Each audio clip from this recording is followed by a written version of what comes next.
Boa tarde, mais um programa de Conexão Ambiental, sempre por este canal que vocês podem acessar, www.uptv.com.br.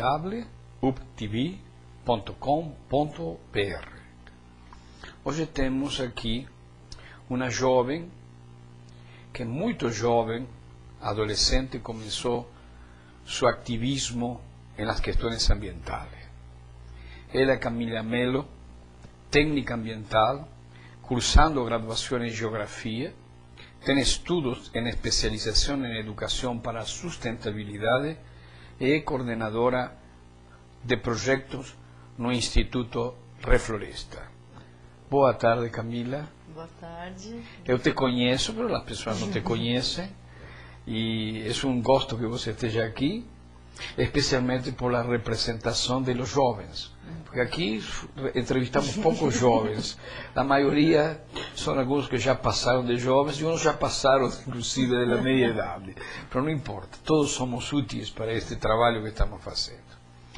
O primeiro que quero perguntar-te é como começa lá em tua Sorocaba, naquela região sorocabana, teu interesse. Foi intuição, foi porque você queria, foi por lo que você... Fala como começou tudo nesse caminho que você trilha e cada vez com pés mais firmes. É engraçado, né? Lembrar da história da gente, assim... E ao mesmo tempo ela caminha com a história política também do município, né? Hoje, quando eu vejo as pessoas, eu venho de uma cidade chamada Piedade, que é do lado de Sorocaba. E hoje as pessoas com quem eu me identifiquei na adolescência também estão em outros espaços políticos importantes, assim. Então, ou uns na esfera governamental, outros atuando na academia, ou enfim. A gente era um grupo de adolescentes, cerca de 18, 19 anos, e sempre com muita inquietação das questões. Acho que de um primeiro momento não era uma percepção tão ambiental assim, mas mais em relação às injustiças sociais todas assim, que a gente via, né, no município acontecendo. Mas a gente também começou a se sensibilizar e entender que as questões ecológicas, elas precisavam ter a mesma dimensão que essas preocupações tinham. E aí a gente começou com uma ideia de fundar uma ONG, que no começo era um coletivo, depois a gente foi, né, hoje a gente nem trabalha mais com essa ONG, mas ela foi o pontapé inicial, e que isso fez com que a gente começasse a se reunir, conversar, e desde então eu não parei mais, assim. Aí eu fui aprimorando meus estudos, me envolvendo melhor, assim, com a participação política, que é fundamental, né, para quem quer fazer trabalho de ativismo, de controle social, que é o que a gente acaba fazendo.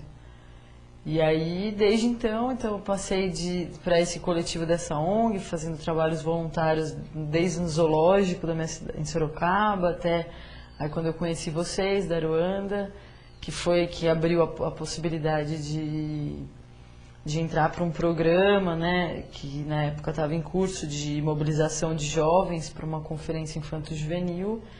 E aí entrei numa rede, que é uma rede nacional, que é a Rejuma, e dessa rede as portas elas vão se abrindo e a percepção também junto com ela, assim, né? Quando você fala cada vez mais com os pés firmes, é exatamente assim que eu me sinto, né? Que esse período de aprendizado, e que ele é constante, que ele vai ser sempre na minha vida, mas hoje eu vou com muito mais clareza e firmeza para inclusive dizer aquilo que eu não quero e aquilo que eu acredito que seja importante, assim. Mas foi uma somatória de encontros, de amigos, de ideais, assim, que preencheram muito dos vazios, assim, que eu acho que eu tinha dentro de mim, assim, que hoje é angustiante, mas preenche, assim, é mais ou menos isso.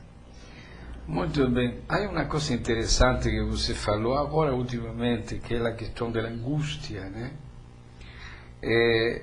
Mas é uma angústia, há diferentes angústias que os seres sofrem ou não sofrem, Les dan la bem-vinda a la angustia porque la angustia puede permitir esclarecer muchas cosas.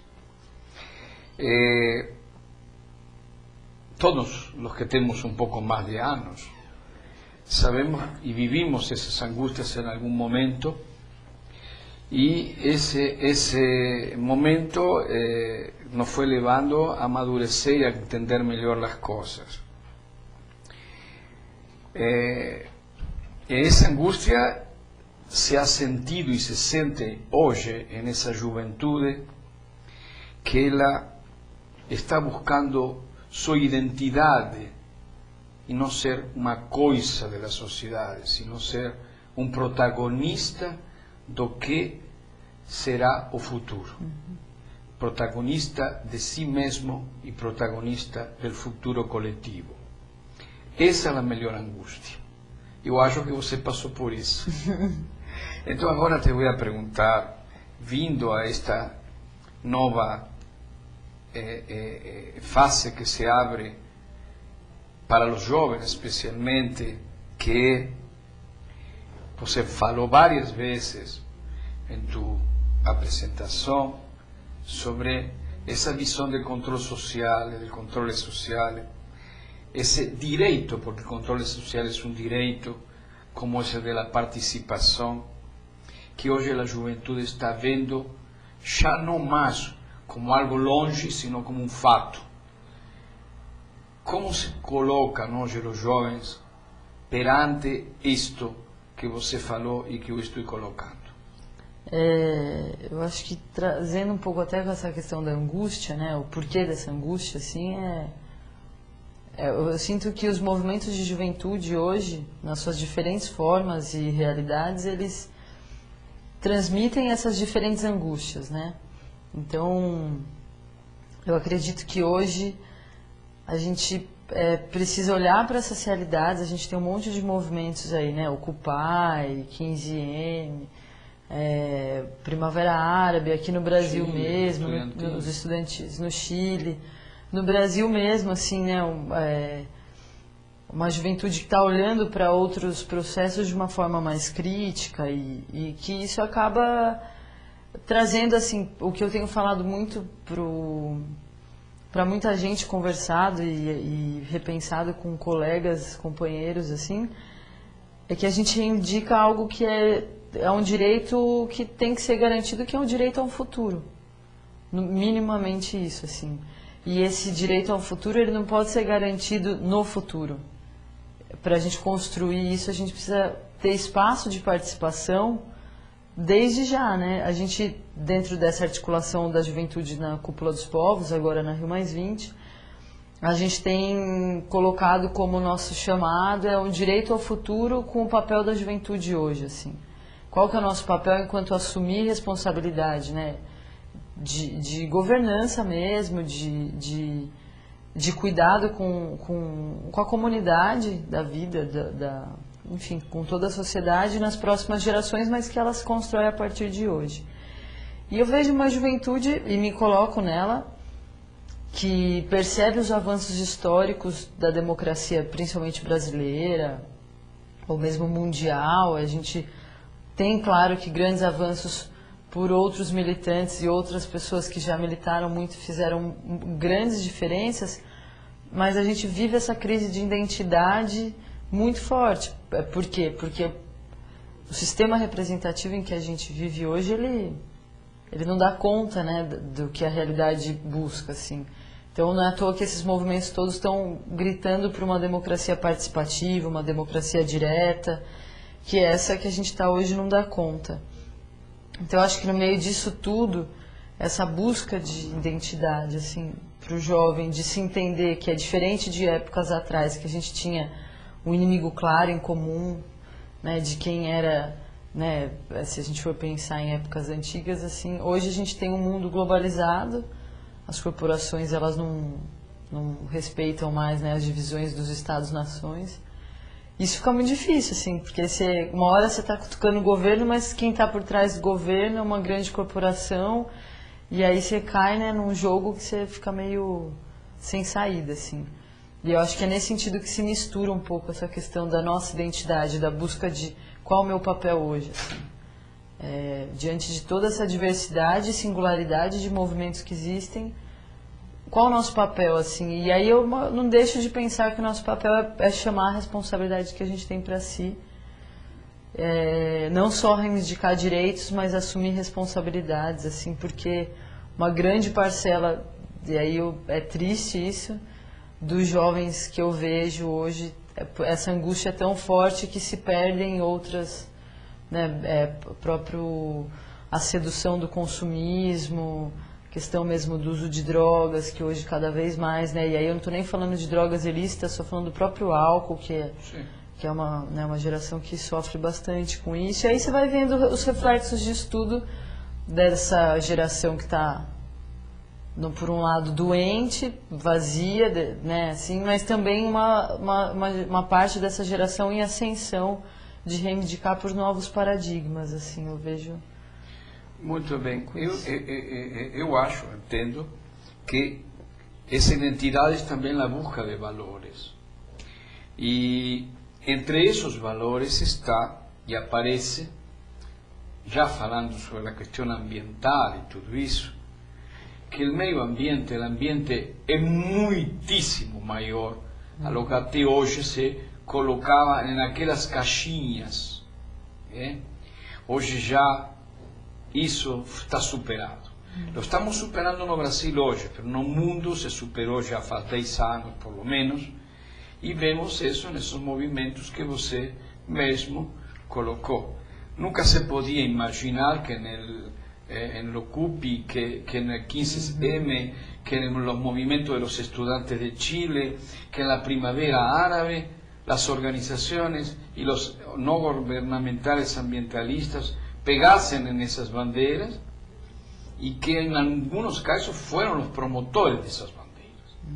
Entonces, esa diferencia que usted coloca de una juventude que está buscando esa identidad con valores, porque no son identidades como en mi época, que la identidad podía ser el movimiento hippie, la identidad podía ser los Beatles, la identidad eran otras. Así mismo nos estábamos muy politizados en aquella época, especialmente en la tierra donde yo nací. Mas hoy se están buscando esos valores. Então, nessa conjuntura, porque eu acho que há uma conjuntura hoje, nessa conjuntura,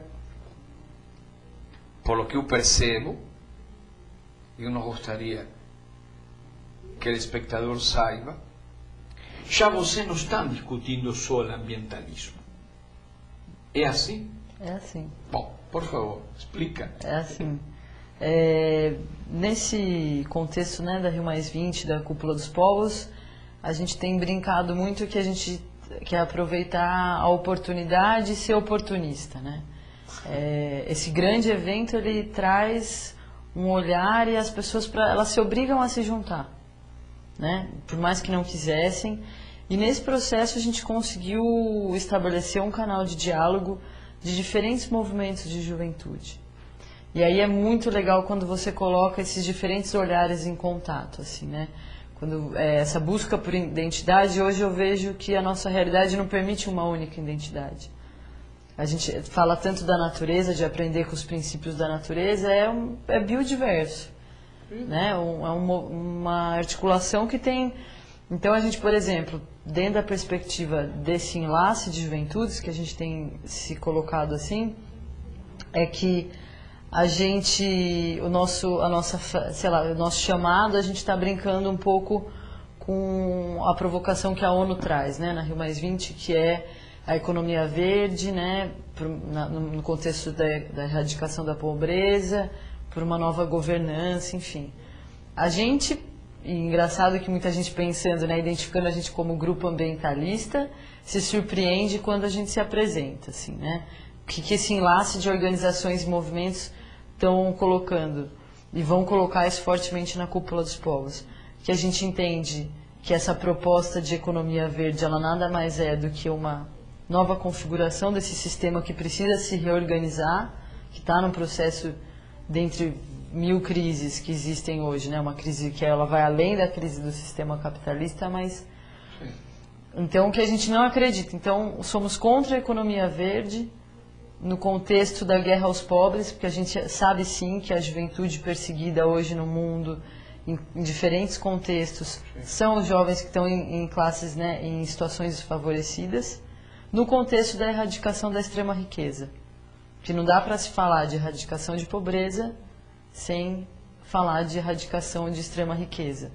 E então o que a gente está falando é, a gente precisa sim trazer uma dimensão ecológica, no sentido de percepção ambiental, de que estamos todos interligados e que tudo nos afeta e tudo aquilo que a gente faz também afeta o outro e o ambiente, mas sem desconsiderar algo que é um pano de fundo que já, né, bem consolidado, que é a questão de luta de classes, a questão de um sistema que, né, vai priorizar uma minoria, né, uma elite, que até hoje assim é que ele se mantém. Que é predatória. Que é predatório não só para a natureza, como para, né, a vida humana de uma forma geral.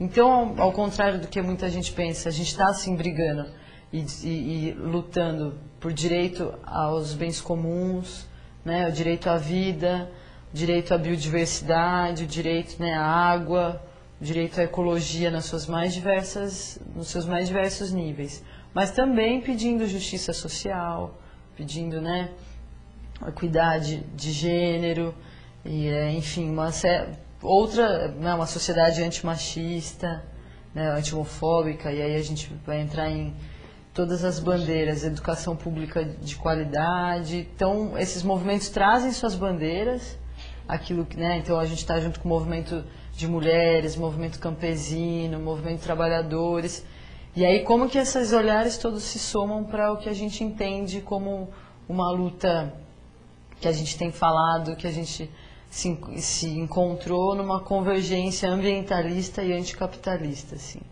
Então é definindo um pouco novos papéis, assim, tomando lados mesmo, assim, que é o que o mundo exige hoje. Muito bem. É mais ou menos isso que eu sempre venho falando há muito tempo, de um movimento civil, praticamente é isso. Mas uma questão que vem ao caso de colocar o que vocês estão propondo é um enorme diferencial, enorme, eu diria abismal diferencial a lo que propunha aquele movimento ou aqueles ambientalistas que não conseguiram ou não queriam, ou por algum motivo, ou por interesses diversos, não colocavam em suas relações, em sua possibilidade de opinião pública, de divulgação, de reprodução das próprias ideias, que se fecharam a um ambientalismo sem braços e sem pernas. Se pode falar que isto é um novo diferencial que essa juventude está propondo, e eu diria mais, está exigindo fazer esse diferencial? Eu acho que, eu não sei se a gente já está fazendo, mas a gente enxerga esse desafio, assim, e se coloca para tentar romper com esse paradigma, assim, que a gente tem brincado muito que a gente quer juntar os vermelhos e os verdes, né, brincando com essa coisa das cores, é mais ou menos isso, assim. A gente sabe que no âmbito dos movimentos sociais há muito questionamento e muito preconceito, muitas vezes, para o olhar do movimento ambientalista, para suas reivindicações, com a crítica de que muitas vezes somos superficiais, que, né, não vamos no nó da questão, né, que a gente muitas vezes acaba priorizando uma elite, né, intelectual, científica, e não se aproxima das classes que sofrem de fato com as questões das mudanças climáticas, né, com as questões mesmo no caso da água, quem vive em área de manancial, né, que a gente sabe o próprio movimento agora da Copa do Mundo, o que ele está gerando, e a gente vem falando dessa coisa mesmo da justiça social e justiça ambiental. por um outro lado, você também vê uma corrente ambientalista, assim, que eu pelo menos aí, uma opinião muito minha, assim, nem compartilho que isso seja uma opinião da rede que eu atuo ou dos movimentos que eu me identifico, é que há uma necessidade de se rever esse ambientalismo hoje, porque ele também sofre de vários maus dentro dele, assim. De não consegue ir nas profundezas, né, da criticidade, de ter de fato um movimento emancipatório que traga essa coisa, esse elemento a mais da questão ecológica para as nossas discussões, e que ele ficou muito amarrado, por ele estar muito no contexto das ONGs, muito amarrado financeiramente às empresas, a um capital que é muito difícil de ser rompido. Assim, o que eu compreendo, assim, né, eu que venho de trabalhos com ONGs, eu compreendo essa relação que se estabeleceu e que ela é muito difícil de romper. E, ao mesmo tempo, uma forte crítica aos movimentos sociais por esse viés tão radicalizado e vermelho, né, no sentido das bases, sei lá, de estar ainda numa agenda mesmo, enfim, de reivindicar mesmo o próprio socialismo, o comunismo, enfim. E aí o que a gente tem defendido, aí eu não digo nem que é uma grande parte, mas colocado para esses movimentos de juventude, é que a gente, enquanto próxima geração, a gente tem que superar no mínimo com esse preconceito, assim, com essa divisão de valores, assim. Então, como é que a gente consegue trazer esses elementos que são fundamentais desses movimentos sociais, que atuam há muitos anos, né, que não são esses novos movimentos civis, Occupy, não sei o quê, mas se você for pegar o caso mesmo da teologia da libertação no Brasil, que dá origem a vários movimentos. Quando a gente entra em contato com movimentos que têm essa origem, eu pelo menos tenho identificado o quê? Que tem fortes estratégias e avanços ali que a gente não está reconhecendo, que a gente dá valor para outros processos. E ao mesmo tempo, esses movimentos sociais devem sim olhar, porque tem no interior desse movimento ambientalista cabeças interessantíssimas e pessoas e valores interessantíssimos que precisam ser incorporados. E aí eu acho que, assim, eu não sei se a gente já está fazendo isso, mas a gente está querendo fazer isso, assim, colocando isso como o nosso próximo passo, assim, né? Aproveitar, ser oportunista mesmo, aproveitar o contexto da Rio+20, que nos obriga a estar junto, que nos faz estar junto, e depois dessa Rio+20, o que a gente pode buscar de inovação no sentido de reorganização social mesmo, assim. Não sei se vai ser fácil, porque são muitos diversos os movimentos, mas... Para todo existe um primeiro passo. E, de repente, você que está mais adentro, não enxerga muito bem o que enxergamos nós que estamos... Não estamos de fora, mas estamos mais afora.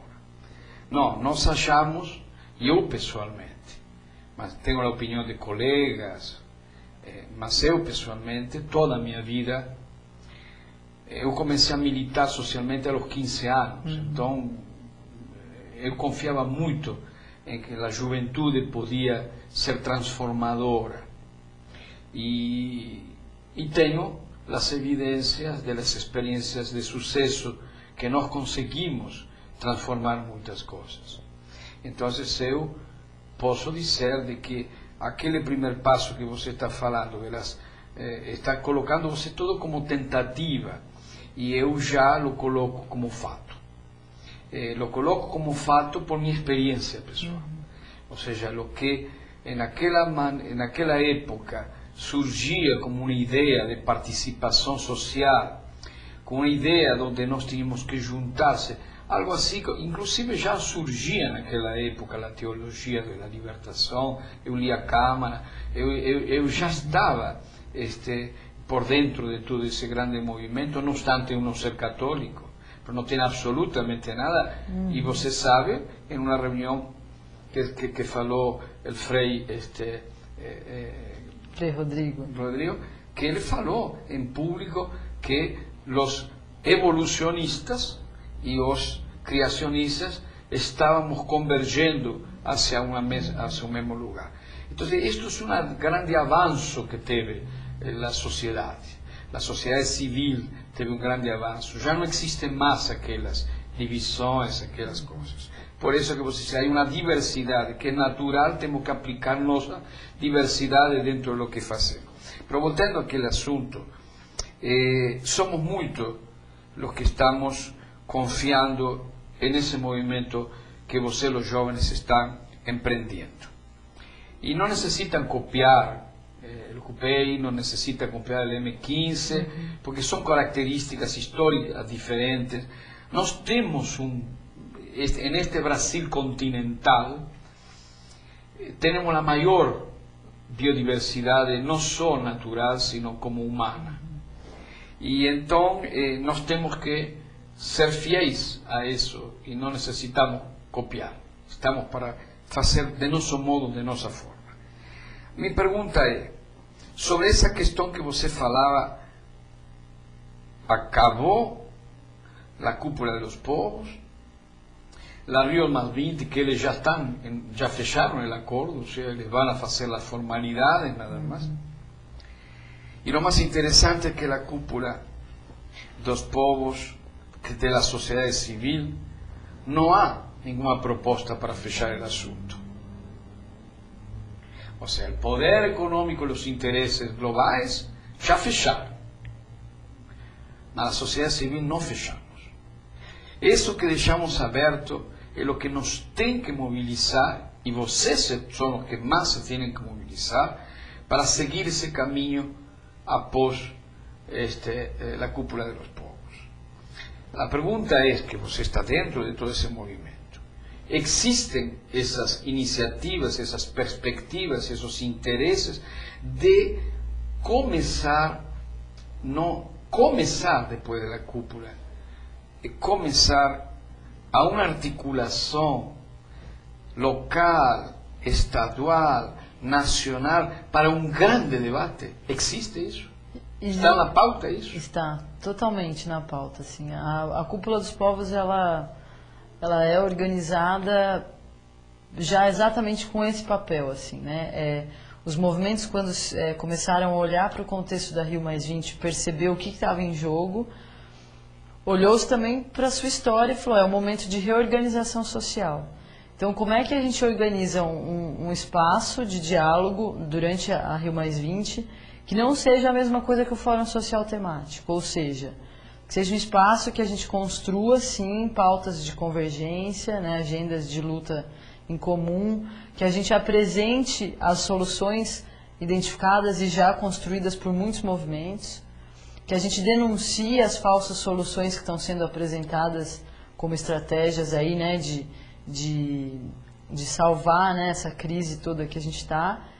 E principalmente, tanto que assim, as plenárias organizadas da Cúpula dos Povos, elas estão organizadas nos primeiros dias em atividades autogestionadas de articulação. O que é isso? A gente está fomentando que as organizações que inscrevam atividades que já foram inscritas, e agora foram mais de 1000 atividades inscritas, que essas atividades elas deveriam ter como premissa a articulação de várias outras organizações. E aí em nível local, regional, nacional, global.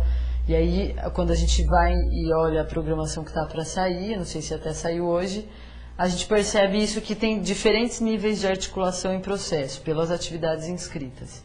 Essas atividades elas têm o papel de levar um acúmulo de diálogo e de convergências para 5 plenárias de convergência, que elas serão temáticas, e aí essas 5 plenárias de convergência traz essa aglutinação toda desses movimentos, né, dessas organizações, e dessas plenárias de convergência a gente vai para as três grandes Assembleias dos Povos. A primeira delas vai ser para a denúncia das falsas soluções, né, e contra a privatização da vida, a mercantilização da vida. A segunda é a gente apresentar as nossas soluções, e a terceira é exatamente isso que você está falando, que é a nossa agenda pós-Rio +20. O que dentro da nossa diversidade a gente consegue caminhar junto? O que hoje é algo que nos une e que a gente precisa ter momentos estratégicos de convergência, assim, né? Então, só para citar um exemplo, no âmbito dos comitês, que aí é muito legal isso, né? Assim, a gente tem tentado construir o Comitê Paulista aqui para Rio +20, que a gente sabe que ainda falta muito para ser o que ele deveria ser, tanto o teor das discussões, a abrangência dele no Estado, mas ele traz esse viés e isso aconteceu em 11 estados brasileiros, que as pessoas que foram para esses espaços, não necessariamente elas estão ligadas a alguma organização, algum coletivo, algum movimento social. Então é uma organização da sociedade civil, é um movimento civil, assim, pessoas que estavam na sua casa, não sabiam o que fazer, e a Rio+20 traz essa oportunidade, né? E aí esse grupo de 11 comitês aí, por exemplo, a gente inscreveu uma atividade autogestionada de convergência, já vem discutindo a possibilidade de se manter em contato como fóruns de discussão, não sabe se como ainda, mas não quer perder esse momento de articulação que foi muito importante. E aí ele vai do nível estadual até mesmo o nível nacional, aí no caso do Brasil. Essa semana eu tive com até um companheiro seu argentino, o professor Carlos Galano, da Universidade de Rosário, numa mesa de debate na Unicamp, e aí ele compartilhou uma coisa que eu achei muito bonita também, que pode ser que venha na Rio+20, que junto com o pessoal do Equador, com o Henrique Leff também, Carlos Walter, uns cabeçudão aí, sim, eles estão desenvolvendo e trabalhando em cima de um como se fosse um manifesto do pensamento ambiental latino-americano. Não sei dizer exatamente ainda o que é, porque eu não me aprofundei, eu só gostei muito, que eu também acho que é uma grande convergência que sai da Cúpula dos Povos, da gente se apropriar mais desse sentimento mais regional e de identidade latino-americana que ainda é muito fraca, assim, né? Não sei. Justamente você tocou num tema que é essa questão latino-americana, especialmente com o Sul, onde nós estamos mais localizados. Eu venho falando isso faz muito tempo, inclusive nós temos uma divisão na Argentina, na Ruanda Patagônica, lá na Patagônia, que é a região mais frágil do ponto de vista ambiental e estratégica. Lá há muito urânio, lá há uma série de questões, água, muita reserva das cordilheiras, e, enfim. Além de que tem uma meseta que é propícia para a exploração de petróleo, etc.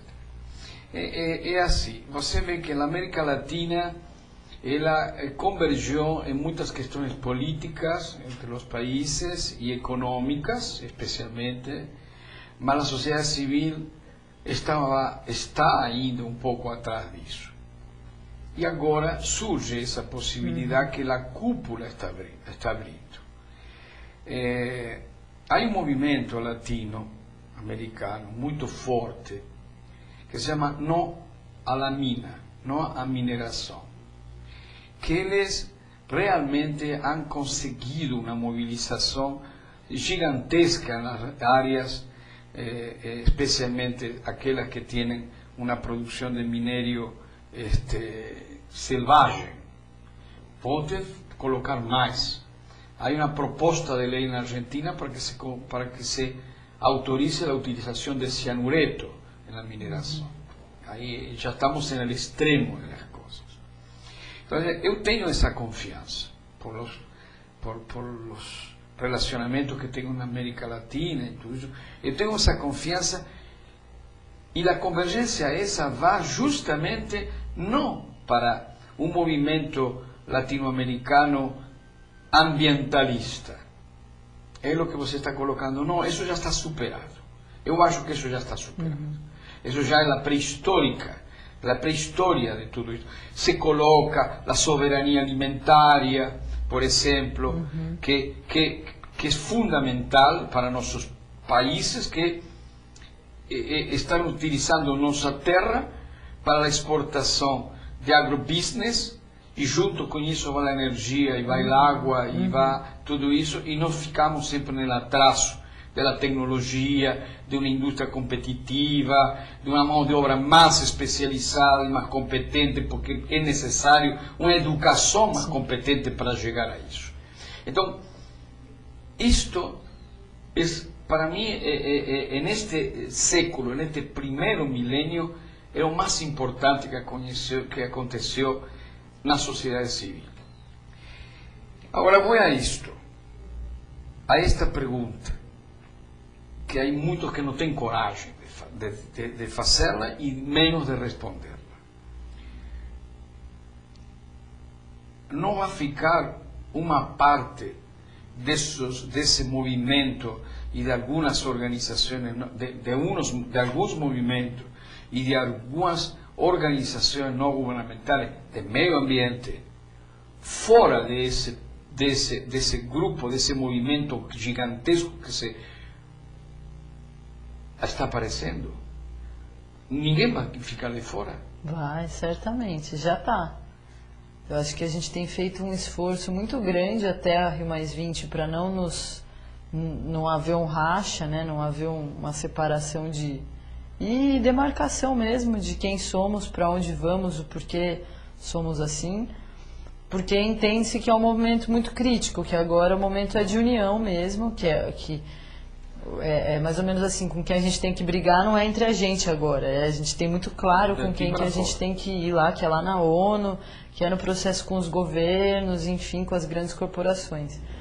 Mas eu acho que a Cúpula dos Povos, no caso do Brasil, assim, eu vou falar do que eu tenho experimentado e reconheço que é uma pequena experiência em relação à vivência de muitos, assim, que estão a isso há mais tempo, mas o que eu tenho observado e sentido nas minhas relações é de que é um momento de divisor de águas mesmo, assim.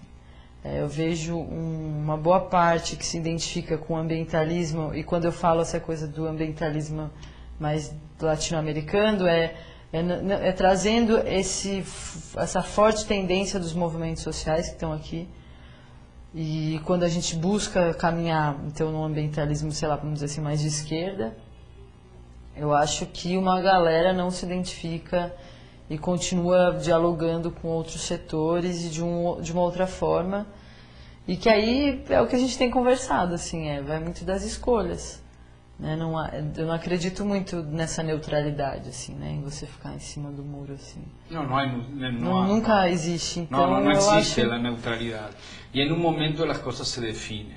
Ou seja, são os processos. E esses processos são inalteráveis, eles vão acontecer. Então, nós chegamos a um ponto onde existe já essa definição, como você falou, já está isso. Ninguém dividiu nada. É um processo natural onde se chegou ao ponto das definições. E essas definições vão a colocar essa situação. Nos goste ou não nos goste, é um processo natural. Agora, nós vemos, os que observamos, além da questão dos movimentos civis, dos movimentos cívicos, nós vemos que os próprios poderes, estes sejam políticos, econômicos, geopolíticos, geoeconômicos, eles hoje, apesar de demonstrar uma grande força e uma grande confiança, estão hiper debilitados, estão hiper fragilizados. E estão fragilizados porque eles se separaram da realidade, se divorciaram da realidade. Antes eles estavam na realidade buscando compensar, buscando adequar-se, a que se adequem os outros, mas agora não dá mais essa possibilidade. Então, por que estou colocando isto? Porque por as informações que nós temos, particularmente tenho eu, por algumas vinculações que eu tenho em outros países, com pessoas que têm uma função política, empresarial, eles falam e demonstram essa fragilidade quando eles dizem que esta vai ser a última Rio. La última. ¿Por qué la última Rio? Justamente porque eles querem discutir essas questões em los G, en el G7+1, en el G20, en los outros G100 e tanto, en la Organização Mundial de Comércio, porque são em cidades pequenas, porque são cidades afastadas de países ricos, onde não existiria esse movimento social que hoje vai ser a diferença, que vai fazer a diferença da cúpula dos povos. Mas são um pouco incautos, para não dizer ingênuos e ignorantes. Porque esse movimento social que está correndo ao mundo, esse movimento cívico que está correndo ao mundo, não necessita de nenhuma cúpula, de nenhuma conferência internacional das Nações Unidas para que ela seja eficiente, efetiva e mobilizadora.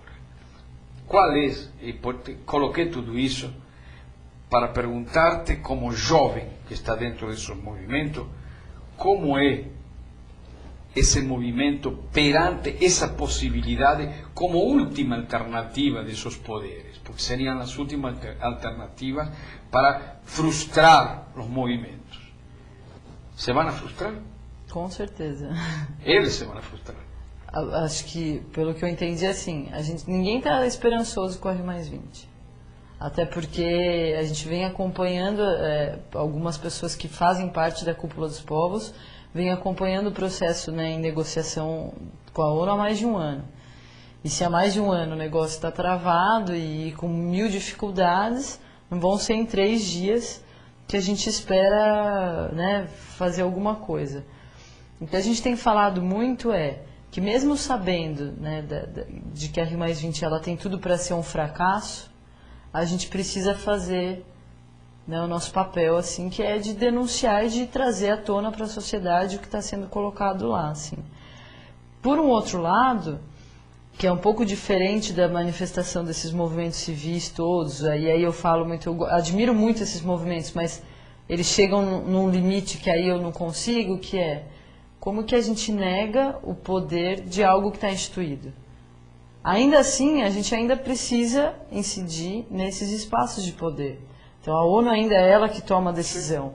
A gente não chegou no nível do que esses movimentos apontam hoje, que seria muito incrível, né, que houvesse uma democracia direta, que os espaços de representatividade, que houvesse uma reforma política, né, que é o que tem que ser feito hoje. A gente tem falado de financiamento de campanhas partidárias de financiamento público, acabar com o financiamento por corporações. Tudo isso vai mudando a estrutura de poder, né, se você for pensar. Então, eu acho que hoje a gente tem que fazer o caminho dos dois jeitos, assim.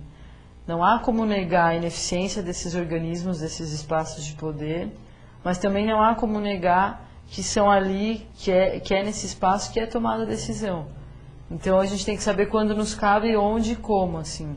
Então, a cúpula ela meio que faz isso, ela vai disputar com a sociedade civil o palco dessa R+20, assim, existe a R+20, mas olha aqui o que está sendo colocado, né?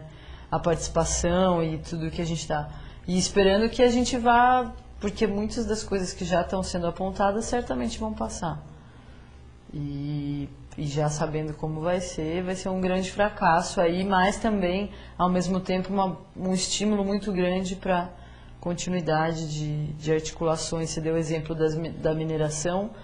Eu já sei de boatos que vai haver uma grande articulação internacional de atingidos por mineração, assim. O que vai virar isso, não sabemos, assim, mas tem tudo de positivo, né? Algumas coisas eu sempre não posso comentar. Sim, sim. Não posso comentar. Mas, de toda maneira, o mais importante é isto, que essas duas partes, e é o que muitos achamos, e vocês acham também, estão manifestando isso, que independentemente do sucesso ou do fracasso da Rio+20 como uma instituição vertical das Nações Unidas, que hoje representa as Nações Unidas, não solamente está representando os grandes interesses, de respeitando as soberanias, de respeitando a vontade de muitos povos, a autodeterminação de muitos povos. Lo más importante que la sociedad civil, ese movimiento cívico, está apuntando es a cúpula como el inicio de un longo proceso para conseguirse esa democracia directa, esa reforma política que tendría que ser planetaria, una participación, porque ¿cuál es el grande problema? Que eu repeti várias vezes neste programa. Ou seja, a democracia não pode ser simplesmente um acto eleitoral. Exatamente. E os representantes de esos votados, de esa sociedade, não são o cheque em branco que le dio a sociedade para que eles ocupem um lugar no legislativo ou no executivo. Então, essa é a discussão que está dentro da juventude, que está circulando, obviamente, o leo, e eu acho que isso vai ser o ponto mais importante da Rio +20, a cúpula dos povos, independentemente do fracasso ou do sucesso da própria Rio +20. Esta não é a Rio 92, é bem diferente. Bem diferente. Muito bem diferente. Muito, pero muito bem diferente.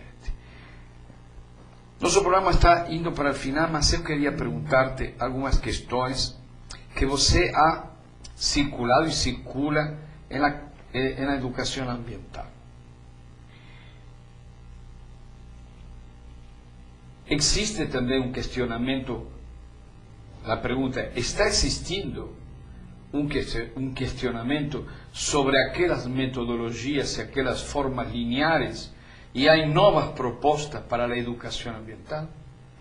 Eu acredito que há, né? Porque eu, como venho desse movimento também, da educação ambiental, sempre me coloquei como educadora ambiental, socioambiental, mas há uma hegemonia muito grande ainda de um pensamento de educação ambiental muito retrógrado, eu acho, que não vai mesmo na raiz, que não, essa educação ambiental que ela vem no Brasil, inspirada por Paulo Freire, ela fica muito distante ainda do que se tem feito, assim. Então eu acho que no contexto da educação ambiental também a gente está vivendo um movimento de divisão assim mesmo, de olhares, porque tem muita gente que pauta a educação ambiental numa agenda mais popular, né? Esses dias eu ouvi a palestra de um teórico sobre educação ambiental, onde ele fala que para ele não há nada mais pedagógico do que se envolver num conflito social e ambiental, na realidade, né? O pé na realidade. E aí me resgata uma frase do Frei Beto, que ele diz que a minha cabeça está onde meus pés pisam. Então eu acho que a educação ambiental ela peca muito quando ela fica muito num discurso, ela tem, né, lindas palavras, uma mensagem incrivelmente... Uma prática lúdica. Uma prática muito positiva, que agrega, que sensibiliza, mas que ela não vai aonde o pé tem que estar, assim. E aí a gente até tem brincado que se for para continuar com esse contexto de educação ambiental, eu já não sei mais se eu me reconheço nesse olhar, assim. Aí volto então para as raízes e origens de pensar uma educação popular, uma educação, enfim. Los antiguos nesta questão da educação, porque quando eu comecei a educar-me, desde o primeiro dia que pisei uma escola, nós tínhamos o conceito do pensamento crítico, naquela questão, não era aquele pensamento linear, de onde não existe a crítica e as coisas são obras del acaso, ou são por algum motivo, ou por a história que te deixou algo, então você hoje está mal porque a história te deixou isso, então você nunca vai reformar, nem reconhecer, nem vai desfazer a história, nem fazer algo novo. Bom, esse é o caminho que, infelizmente, levou uma parte da população a uma alienação, porque se nós temos hoje que as questões da educação ambiental começaram, vamos a pôr na própria Rio 92, sim, vamos a colocar isso, os resultados que hoje se reconhecem não são 0 ou 1. Em 20 anos nós teríamos que ter. Em 20 anos aumentou 50%, 60% a produção de resíduos, continuamos reciclando 1%, e as crianças perguntam, por que eu não posso gastar água? Por que tenho que fechar a torneira? Ele não sabe. Porque vai faltar água. E por que vai faltar água? Ninguém lhe dá a resposta. Não lhe dá a resposta de que vai faltar água porque a demanda é superior à oferta. Então, estou dando alguns exemplos. Muito bem. O tempo se esgotou.